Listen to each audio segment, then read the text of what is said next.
Bismillahirrahmanirrahim. Assalamualaikum warahmatullahi wabarakatuh. Innal hamdalillah nahmaduhu wa nasta'inuhu wa nastaghfiruh wa na'udzu billahi min shururi anfusina wa min sayyiati a'malina. May yahdihillahu fala mudhillalah wa may yudlil fala hadiyalah. Asyhadu an la ilaha illallah wahdahu la syarikalah wa nasyhadu anna Muhammadan abduhu wa rasuluh alladzi la nabiyya wa la rasula ba'dah.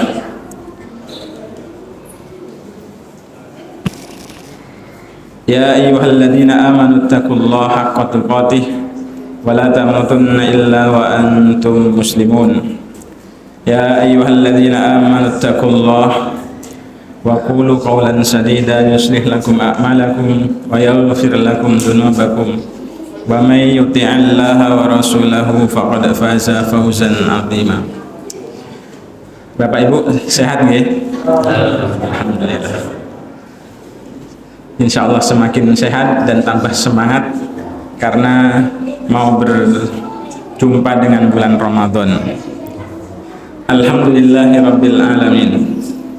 Puji dan syukur senantiasa kita panjatkan kehadirat Allah Subhanahu wa taala atas segala limpahan nikmatnya kepada kita sekalian, nikmat sehat, nikmat iman, Islam, juga kesempatan sehingga kita masih terus dimudahkan oleh Allah untuk beribadah, mengisi hari-hari kita dengan ketaatan kepadanya. Semoga semua yang kita lakukan dinilai ibadah oleh Allah Subhanahu wa taala sehingga memperbanyak bekal kita untuk menghadap kepada Allah. Shalawat serta salam semoga senantiasa tersampaikan kepada junjungan kita Nabiullah Muhammad sallallahu alaihi wasallam, juga kepada keluarga beliau, para sahabatnya, dan semoga shalawat dan salam juga tersampaikan kepada umatnya yang istiqomah mengikuti ajarannya. Ma'asyiral muslimin, jamaah salat maghrib rahimakumullah. Alhamdulillah sudah Ramadan sebentar lagi, kurang lebih 1 minggu ya 1 minggu lah kurang lebih, karena ini sudah tanggal pinten nih Pak, 22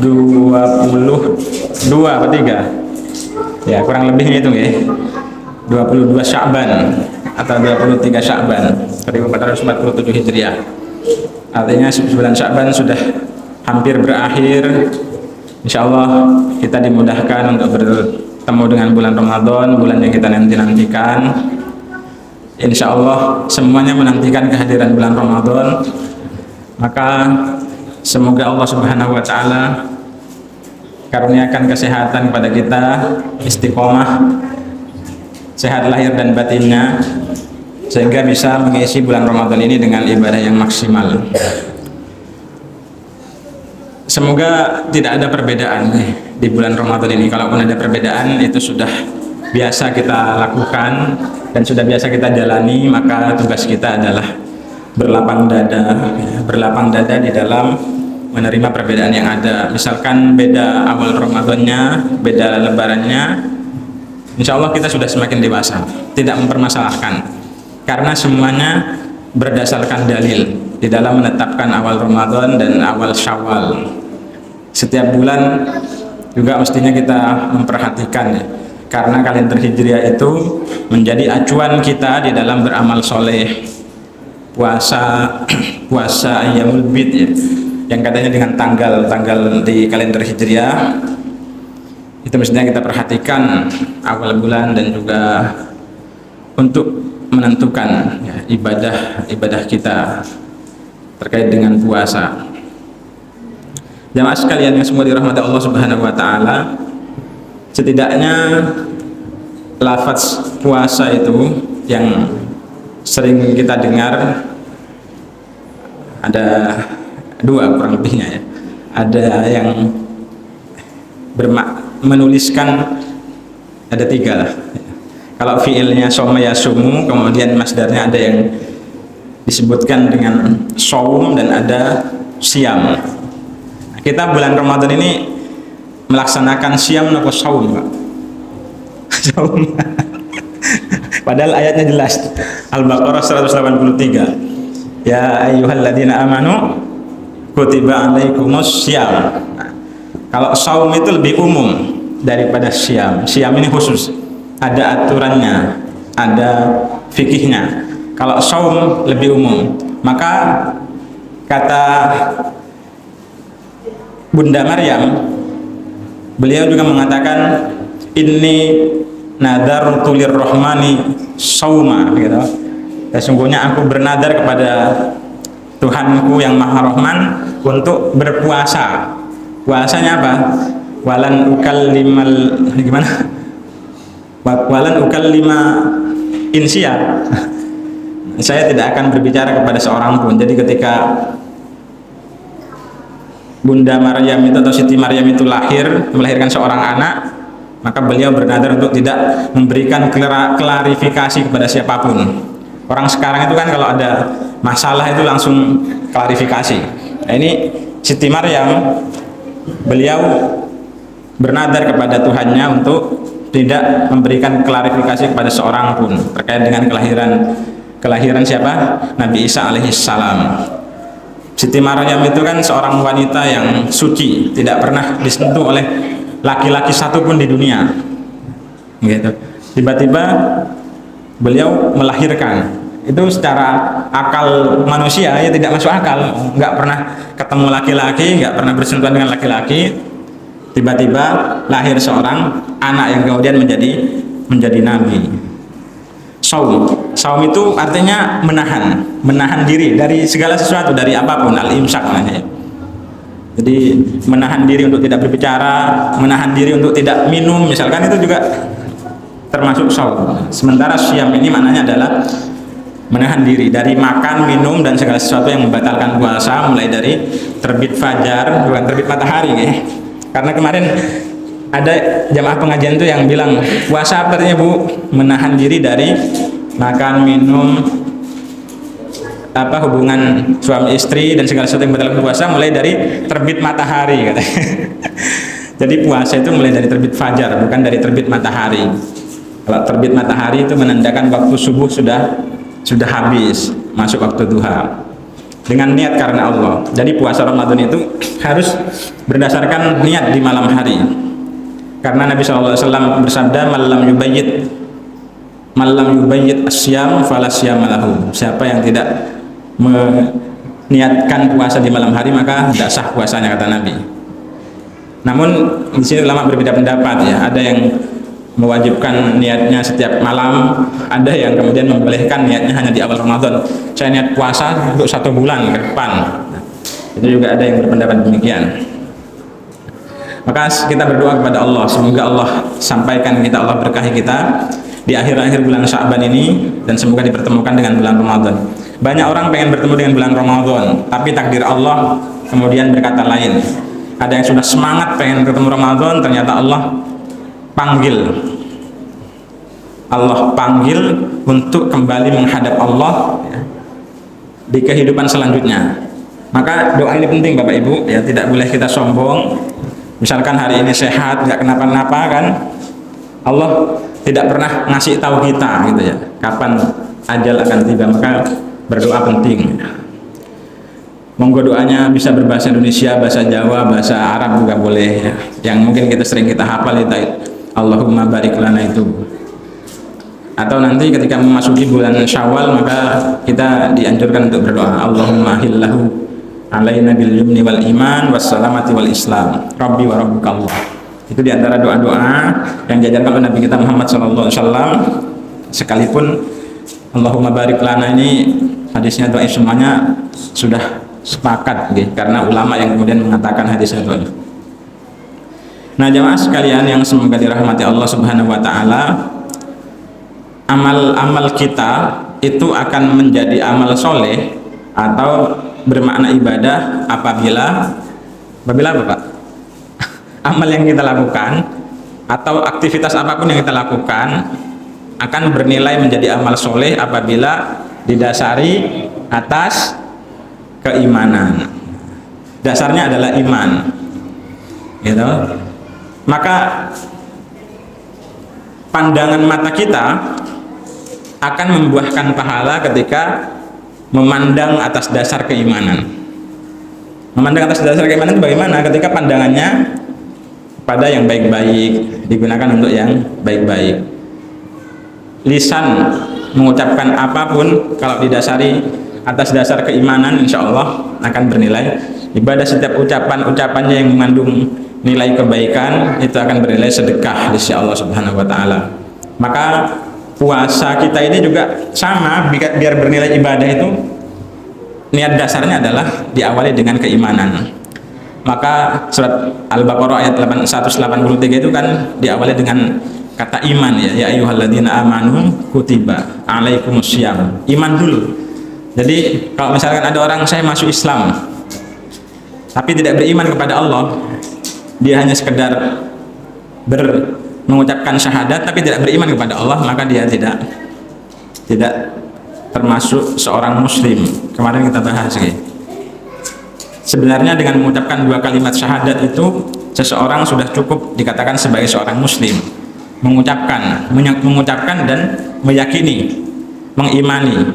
Maka syahadat tidak cukup hanya sekedar dengan ucapan, tapi juga harus dengan iman. Iman itu adalah keyakinan di dalam hati, tidak hanya sekedar bumbu-bumbu di lisan, tapi bagaimana kemudian dibuktikan dengan kesungguhan dia di dalam meyakini apa yang dia imani.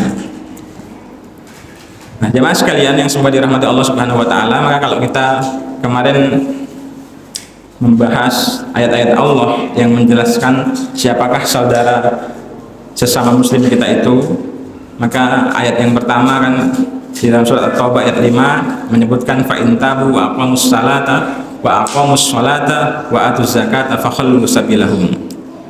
Jika mereka bertaubat kemudian wa aqamus shalah, mendirikan salat, wa atuz zakah, dan menunaikan zakat, fakhallu sabilahum, maka berilah kebebasan kepada mereka ya untuk berjalan. Kemudian yang kedua, fa in tabu wa aqamus sholata wa atuz zakata fa ikhwanukum fid din. Jika mereka bertaubat kemudian mendirikan sholat, menunaikan zakat, maka mereka adalah saudaramu dalam agama, saudara seagama. Artinya saudara sesama muslim. Maka dulu Umar itu bertekad untuk memerangi orang yang menolak untuk membayar zakat. Umar kan terkenal dengan seorang sahabat yang tegas, ya, keras bahkan.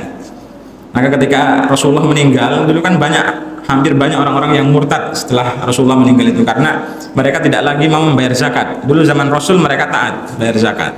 Setelah Rasulullah meninggal, mereka banyak yang enggan untuk membayar zakat. Sehingga kata Umar, aku perangi orang-orang yang tidak mau membayar zakat ini.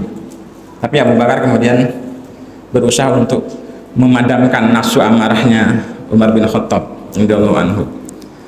Jadi rukun Islam yang 5 ini tidak boleh kita minta diskon 1, izin tidak melaksanakan rukun Islamnya 1 gitu ya. Misalkan rukun Islam ada 5, kelima-limanya wajib diimani, wajib dipercayai, dan diusahakan untuk diamalkan. Kalau syahadat insya Allah sudah semua syahadat.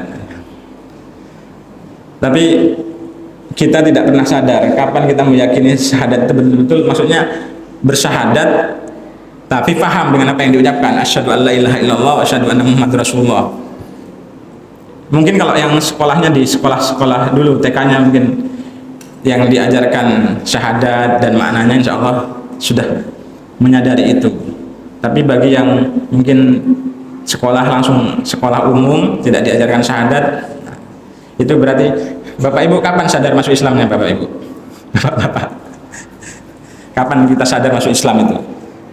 Dia mulai sejak di dalam kandungan gitu. Karena setiap bayi yang dilahirkan itu dalam keadaan fitrah. Fitrah itu artinya beragama Islam. Namun yang menjadikan dia Yahudi Nasrani itu adalah, kalau dalam hadis itu kan fa'abawahu, kedua orang tuanya. Nah, fa'abawahu ini ternyata maknanya tidak hanya sekedar orang tua, kakek neneknya, keluarga besarnya, lingkungannya, itu yang kemudian menjadikan anak-anak itu berubah keyakinan, tidak lagi menjadi muslim. Wa thabata anna Nabiy sallallahu alaihi wasallam kana idza ghaza qauman lam yugir alaihim hatta yusbiha. Disebutkan di dalam riwayat yang sahih bahwa Nabi sallallahu alaihi wasallam ketika hendak memerangi suatu kaum itu beliau tidak menyerang hingga tiba waktu subuh. Fa in sami'a adanan wa illa aghara alaihim. Jika tidak mendengar adzan maka beliau menyerang. Artinya orang-orang yang tidak menunaikan sholat subuh maka dia bukan seorang muslim, sehingga Rasulullah menyerang mereka. Kalau dulu zaman Nabi, orang dilihat muslim atau non muslim itu dilihat dari sholatnya. Kalau sekarang tidak bisa itu kita berlakukan, gitu. Kalau melihat orang nggak sholat kemudian asal nyeplos gitu ya, orang nggak sholat berarti ya kan, hadisnya memang gitu ya, hadisnya jelas. Siapa yang meninggalkan sholat, ya, al-ahdul ladzi bainana wa bainahum as-shalah, faman tarakaha faqad kafara. Gitu. Kalau kita membaca hadis itu memang jelas, tapi kemudian kalau diambil di konteks hari ini tidak boleh kemudian kita langsung menerjemahkan hadis dan diaplikasikan. Itu bahaya itu, Pak. Maka mungkin kita pernah mendengar istilahnya orang-orang Islam yang sumbu pendek. Sumbu pendek itu gampang meledak, Pak, gampang marah, gampang memvonis orang kafir.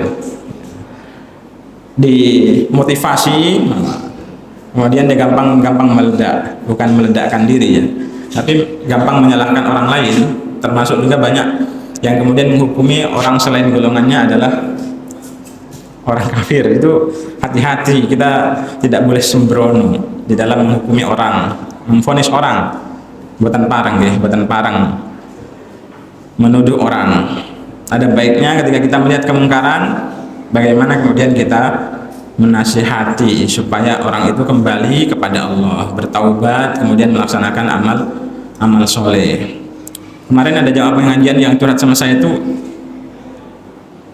selama di perantauan dia tidak pernah melaksanakan sholat Jumat karena ke masjid jauh sekali. Apakah orang seperti itu mau kita hukum kafir? Tidak bisa, Pak. Ke masjid jauh sekali dan ya jarang sholat berjamaah di masjid karena tadi posisinya ke masjid jauh dan lingkungannya tidak memungkinkan untuk setiap waktu ke masjid. Walaupun kadang-kadang kan ada orang itu yang tidak melaksanakan karena malas, ya ada. Dia pengen melaksanakan sholat Jumat, pengen melaksanakan sholat 5 waktu itu, tapi karena situasi dan kondisi, maka kita tidak boleh sembarangan serampangan di dalam menghukumi orang lain. Apalagi kalau menilai baik dan tidaknya seorang itu ya, sholatnya misalkan dilihat dari sholatnya, oke lah kita menilai orang dari sholatnya itu, tapi terkait dengan hukum orang ini sudah keluar dari Islam atau belum, itu yang kita tidak boleh sembarangan. Semoga Allah jadikan kita dan keluarga kita ini termasuk orang-orang yang senantiasa menjaga sholatnya, melaksanakan sholat dengan baik. Maka doa kita itu kan, Rabbi ja'alni muqimas sholati wa min dzurriyyati. Itu doa orang beriman itu. Rabbi ja'alni muqimas sholat. Ya Allah, jadikanlah aku termasuk orang yang mendirikan sholat. Muqim itu mendirikan sholat dengan baik. Maka bukan melaksanakan sholat, tapi mendirikan sholat. Muqimas sholat, mendirikan sholat dengan baik, memenuhi rukun-rukun dan syaratnya sehingga sholatnya benar. Rabbi ja'alni muqimas sholati wa min dzurriyyati, dan jadikanlah anak-anak keturunanku termasuk orang-orang yang senantiasa mendirikan sholat, karena penting sholat itu. Sholat itu penting. Wa min dzurriyyati, Rabbi ja'alni muqimas sholati wa min dzurriyyati, dan jadikan anak-anak keturunanku termasuk juga orang-orang yang rajin mendirikan sholat, menunaikan sholat dengan baik. Kita melihat anak sholat itu senangnya minta ampun, Masya Allah, gitu Pak. Anak kecil usia TK itu sholat 5 waktu dengan baik, orang tua mana yang nggak senang? Maka doa kita itu kan, Robbi gimana itu? Robbi qurrata a'yun itu, agar dijadikan anak-anak kita ini sebagai penyejuk pandangan mata. Salah satunya ketika anak kita itu sholat 5 waktu dengan baik, itu insya Allah kalau orang beriman melihatnya itu senang. Tapi kalau nggak sholat, sudah usia 10 tahun misalkan nggak sholat, 11 tahun nggak sholat, 12 tahun nggak sholat, apalagi sudah dewasa, sudah balik nggak sholat. Nah, orang tua mana itu yang nggak pusing itu mikirkan anaknya? Maka selain daripada kita mengingatkan, solusinya adalah dengan mendoakan. Kalau misalkan belum berhasil, doa terus sama Allah, jangan pernah bosan mendoakan, doakan terus sama Allah. Semoga Allah berikan petunjuk. Nah, maka penting mendoakan itu Bapak Ibu ya, doakan anak-anak kita supaya menjadi anak-anak yang senantiasa menunaikan sholat dengan baik. Kemudian kita lanjutkan hadis ini ya. Wa qauluhu sallallahu alaihi wasallam wa hisabuhum 'alallahi jalla jalaluhu. Dan hisab mereka terserah Allah. Kita kemarin bahas hadis tentang apa, Pak? Umirtu an uqatilan nas hatta yashhadu an la ilaha illallah. Masih ingat nih hadisnya? Hadis yang ke-8. Hadis Ibnu Umar radhiyallahu anhu.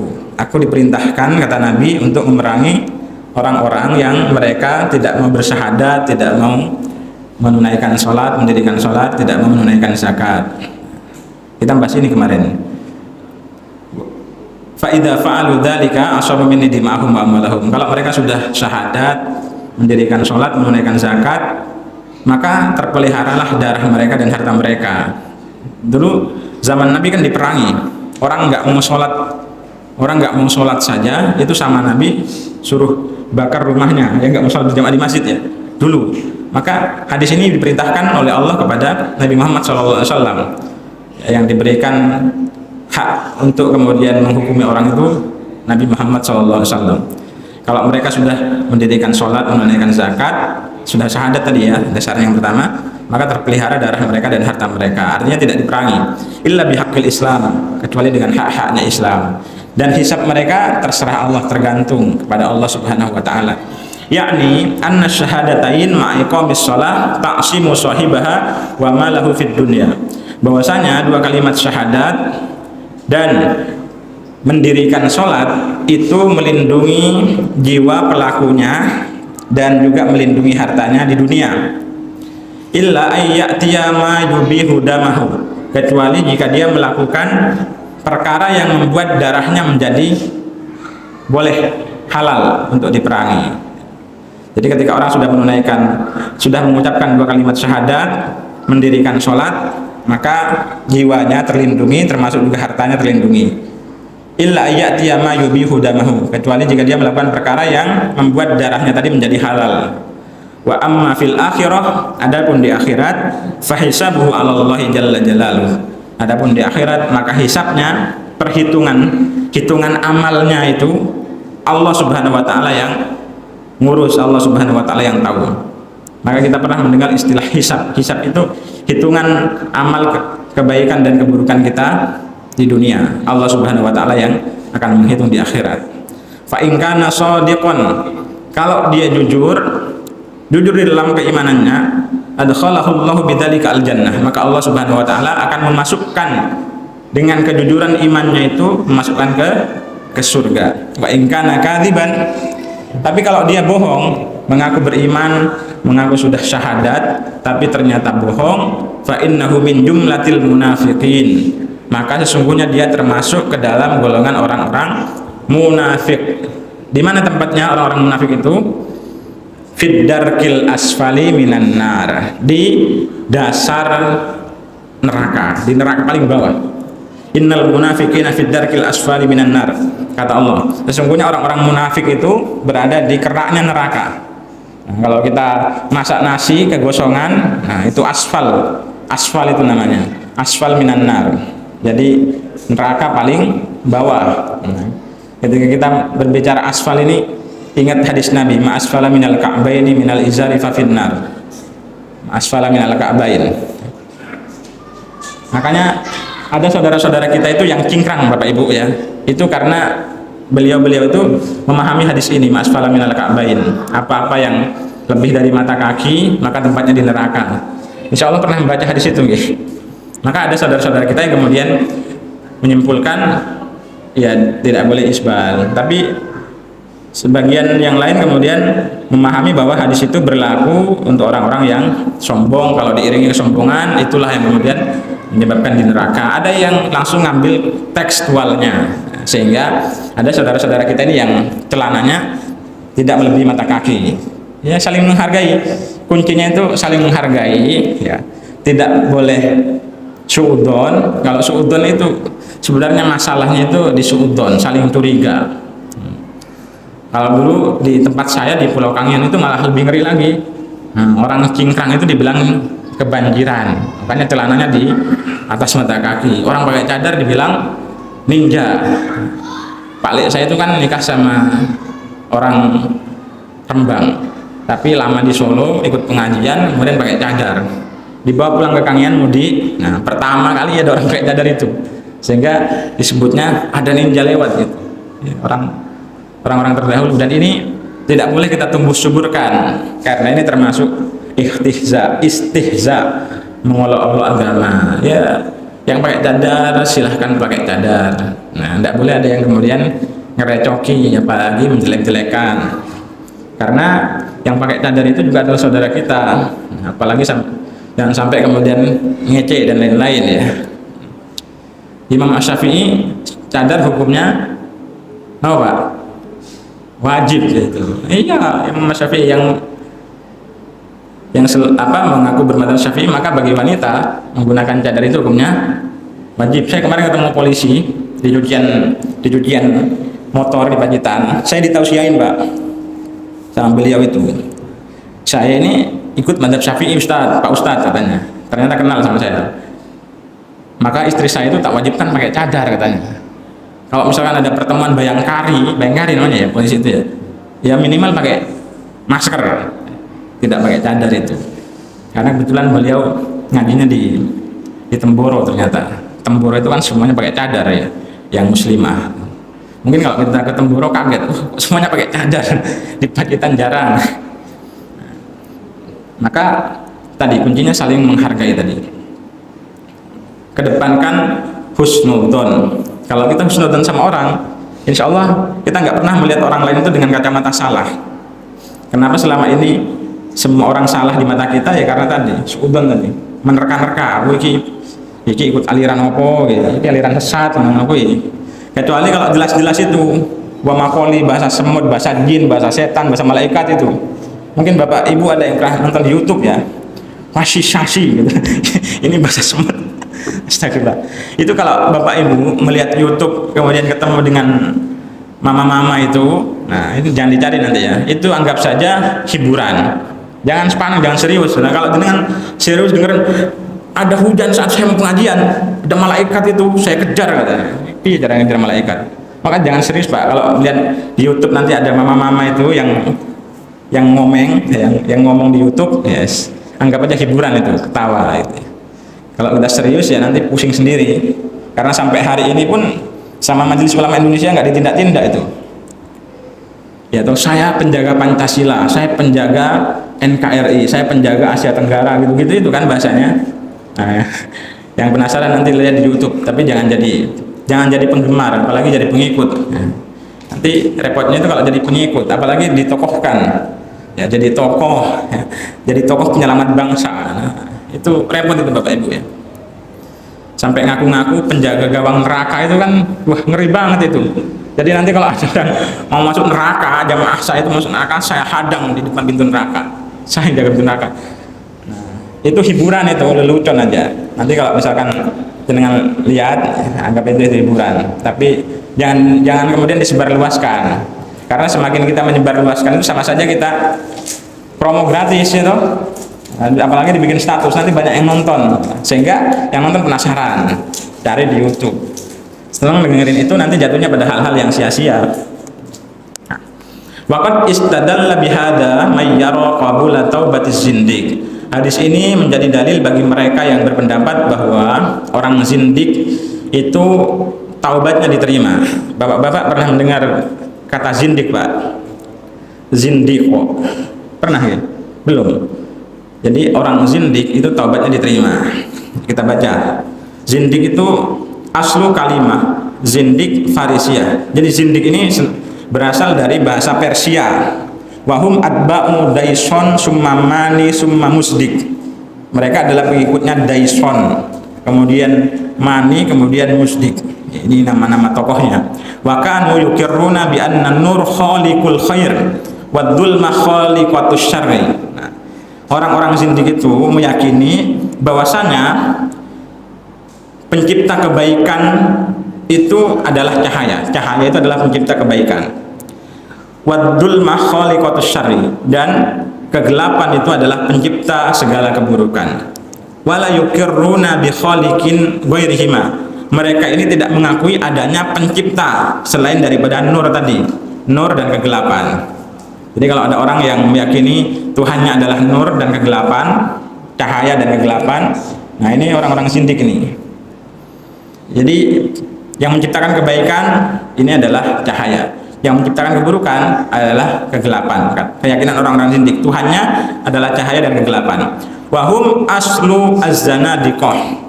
Mereka ini adalah asli kaum zindik. Wa qutilu wa syurridu qoblal Islam minal farisiyin. Nah, mereka orang-orang zindik ini telah dibunuh, diusir sebelum lahirnya Islam di Persia. Summa asbaha lafdhu az-zindik yutlaqu 'alal mulhid wal munafiq wa mudhirul kufri wal baghil akbar. Kemudian lafaz zindik ini ditujukan kepada orang-orang al-mulhid, orang-orang ateis. Orang-orang ateis itu adalah orang-orang yang tidak beragama. Wal munafik wa mudhirul kufri, ditujukan juga kepada orang-orang munafik dan orang-orang yang menampakkan kekafiran. Menampakkan kekafirannya terang-terangan. Misalkan di bulan Ramadan itu malah ngejek orang puasa, itu menampakkan kekafiran terang-terangan itu. Orang puasa diejek, kamu puasa, kenapa puasa? Rela berlapar-lapar, berhaus-haus di siang hari Ramadan. Wal baghiyul akbar, dan juga ditujukan kepada orang-orang yang melampaui batas dengan kezaliman yang sangat besar. Ini penjelasan dari Syekh Abdul Aziz At-Tarifi. Ya, zindik itu adalah orang-orang yang mengaku Tuhannya adalah cahaya dan kegelapan. Tapi jangan diikuti nanti. Tuhan saya diganti menjadi An-Nur tadi, Wadul Mah. Jadi kalau kita menjelaskan ini maksudnya adalah untuk menyampaikan kepada kita sekalian terkait dengan siapakah mereka orang-orang zindik itu. Bahasa kerennya sekarang zindik itu adalah al-mulhid wal munafikin. Al-mulhid itu orang-orang ateis, orang-orang munafik itu. Padahal ngeri ya kalau kita membahas kemunafikan ini. Ciri-ciri orang munafik ada tiga nggih Bu. Ciri-ciri orang munafik ada berapa Bu? Tiga nggih. Salah satu hadis, maksudnya salah satu hadis itu menjelaskan ciri-ciri munafik ada 3. Kalau kita melakukan salah satunya, maka terjerumus kepada sifat-sifatnya orang-orang munafik. Nah itu sudah hafal semua insya Allah. Waqad istadalla bihadza may yara qabula taubatiz zindiq. Hadis ini menjadi dalil bagi mereka yang berpendapat bahwa orang zindik, orang munafik itu diterima taubatnya. Wa huwa al-munafik. Jadi az-zindiq yang dimaksud di sini adalah al-munafik, orang-orang munafik. Idza adhara al-audah ilal Islam. Ya, jika melihat kesungguhan mereka di dalam berislam. Walam yara qatlahu bimujarradi dhuhuri nifaqihi. Dan terlihat memiliki sifat munafik. Kama kana Nabi sallallahu alaihi wasallam yu'amalu ma'al munafikin, sebagaimana dulu Nabi sallallahu alaihi wasallam memperlakukan orang-orang munafik itu. Orang-orang munafik dulu kan tidak diperangi, Pak ya. Bahkan dekat dengan Nabi, terkenal sekali di dalam sejarah Islam. Namanya Abdullah, Pak. Abdullah tapi dari orang munafik, Pak. Padahal Abdullah itu nama terbaik. Jadi Bapak Ibu kalau punya anak atau cucu, kasih nama dia dengan nama-nama yang baik. Abdullah, Abdurrahman, itu nama-nama yang baik. Tapi kadang orang sekarang gengsi. Gengsi lah, mending namanya Michael Jackson gitu ya. Veronica, siapa lagi gitu. Dan nama-nama yang tidak diajar oleh Nabi. Jadi nama-nama yang baik, kasih nama-nama yang baik karena nama itu adalah doa. Jangan dikasih nama asal bahasa Arab. Asal bahasa Arab. Nah, rojim itu bahasa Arab ya Pak. Rojim bahasa Arab. A'udzubillahi minasyaitonir rajim. Jadi jangan juga asal Arab. Nanti kalau asal Arab, bahaya juga itu. Munafik juga Arab itu, tapi kan jelek. Mana tadi? Sebagaimana Nabi dulu memperlakukan orang-orang munafik. Orang-orang munafik ini kalau diperangi nanti menjadi fitnah bagi umat Islam. Justru malah menjadi fitnah. Orang munafik itu kan sholat, ya. Sholat ketika bersama orang-orang beriman. Ketika bersama bolo-bolonya, ya mereka membicarakan rahasia dan keburukan kaum muslimin, menampakkan keislaman kepada sesama muslim. Ketika bertemu dengan konco-konconya, orang-orang munafiknya, maka dia tidak melaksanakan sholat, tidak melaksanakan puasa, karena munafik itu menampakkan keislaman saja, menampakkan keislamannya. Wa yujrihim ala ahkamil muslimin fid dhahir. Jadi Nabi dulu itu memperlakukan orang-orang munafik sebagaimana memperlakukan kaum muslimin. Wa yujrihim ala ahkamil muslimin, memperlakukan hukum-hukum yang diberlakukan oleh Rasulullah kepada kaum muslimin fid dhahir, secara lahiriah. Ma'a ilmihi binifaqi ba'dihim fil batin. Padahal beliau mengetahui bahwa adanya sifat nifak yang disembunyikan pada sebagian mereka. Jadi Nabi itu tahu Abdullah bin Ubay bin Salul itu munafik, tapi tidak diperangi, tidak dibunuh. Dia diberlakukan oleh Rasulullah SAW hukum-hukum yang berlaku bagi kaum muslimin. Wa huwa qaulus Syafi'i. Jadi taubatnya orang zindik, orang munafik ini diterima, dan ini adalah pendapat Asy-Syafi'i. Pendapatnya Imam Asy-Syafi'i. Imam Asy-Syafi'i wa Ahmad fi riwayatin anhu. Pendapatnya Imam Ahmad dalam riwayat dari beliau, wa hakahu al-Khattabi an aksari ulama, disampaikan oleh Imam al-Khattabi dari an aksari ulama, dari sebagian besar ulama. Jadi orang munafik, orang zindik, orang ateis itu kalau taubat masuk Islam, ya diterima sebagai saudara muslim, tidak boleh ditolak. Kalau ada orang non muslim saja yang mau masuk Islam, kita terima nih. Di masjid sini sudah pernah mensyahadatkan orang, Pak? Sudah pernah? Belum mensyahadatkan orang. Ada orang masuk Islam misalkan. Rata-rata di Masjid Agung ya. Orang nyarinya yang Masjid Agung. Alhamdulillah di barat pun sekarang, Pak, banyak orang yang mau masuk Islam itu karena kagum dengan Islam. Orang Islam itu bersih, rapi ya, orang Islam itu. Karena bayangkan wudhu itu sehari minimal berapa kali, Pak? 5 kali. Agama lain nggak ada yang setertib, disiplin, serapi, sebersih agama Islam. Maka sekarang orang-orang barat itu tertarik dengan Islam. Kok bisa orang Islam seperti itu? Apalagi kalau kata-katanya yang keluar dari lisannya kata-kata yang baik ya, yang dikenal dengan dakwah bil hal, itu yang kemudian membuat orang nanti tertarik. Jangan sampai kita malu-maluin ya, jangan sampai kita malu-maluin Islam kita, ngakunya muslim tapi omongannya kasar misalkan, suka nyakiti tetangganya, suka nyakiti teman, suka memfitnah. Itu bukan cerminan kepribadian Islam. Orang Islam itu mestinya dia mencerminkan kepribadian muslim yang baik. Kalau kita berlaku buruk ya, berbuat jahat, kalau muslim itu memalukan ya. Orang Islam itu adalah orang yang baik dari segala sisi, tangannya baik, lisannya baik. Maka jangan sampai ada orang Islam yang kemudian apa itu, kata-katamu membunuhku. Membunuhku itu kata-katanya membuat orang stres gitu ya.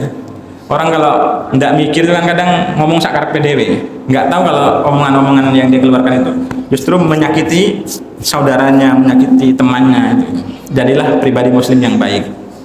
Semoga Allah Subhanahu wa taala bimbing kita terus di dalam kebaikan.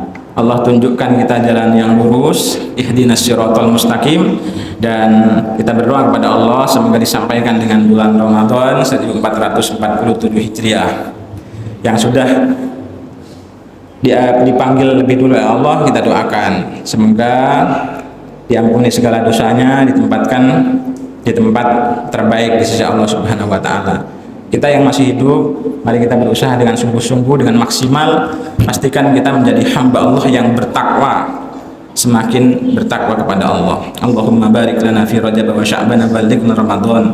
Allahumma ahillahu alaina bil imni wal iman was salamati wal islam. Rabbi wa rabbukallah. Rabbighfir lana wa li walidayna warhamhum kama rabbayana shighara. Demikian yang dapat kami sampaikan, semoga bermanfaat. Mohon maaf segala kekurangan.